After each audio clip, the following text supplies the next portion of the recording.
Kate Fairmain here from Bailey's in Queenstown. I'd like to welcome Stuart Mitchell from Loan Thanks Market. for having me, Kate. No problem. So Stu's a mortgage broker and financial advisor, and today I would like to introduce you to a series called What If?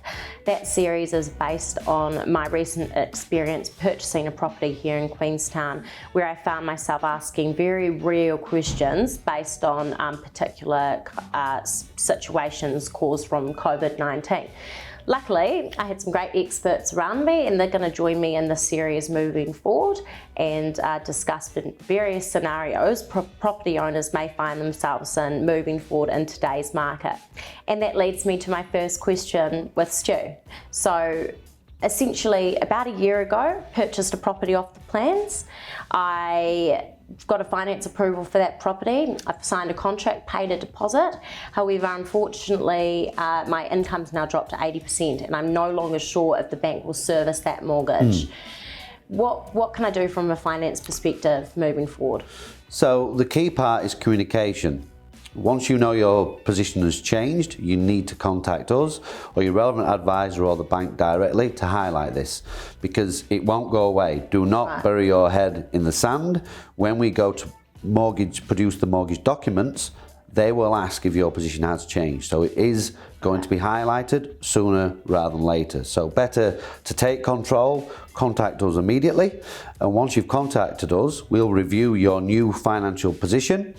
Hopefully it still works with the existing lender, but if it doesn't, we've got a panel of over 16 different lenders that we can review and see if we can get this working somehow. And if we can't get it working that way, then we've got other options. So then we could talk about potentially mum and dad. Can they come on board, help with a bigger deposit?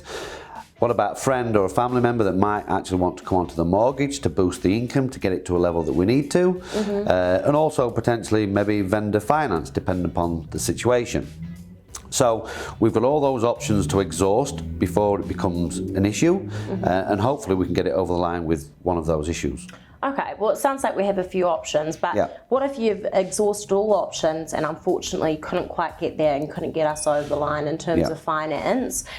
What can I do from here? Yeah, well, when you would tell us that your position has changed, in other words, your income's reduced, whilst we're exhausting these options, we would also highlight that now would be a good time to notify your solicitor, just to get heads up on any potential options there. Once we've exhausted all our options, and if we cannot get finance back on the table, that is when it would become a legal matter.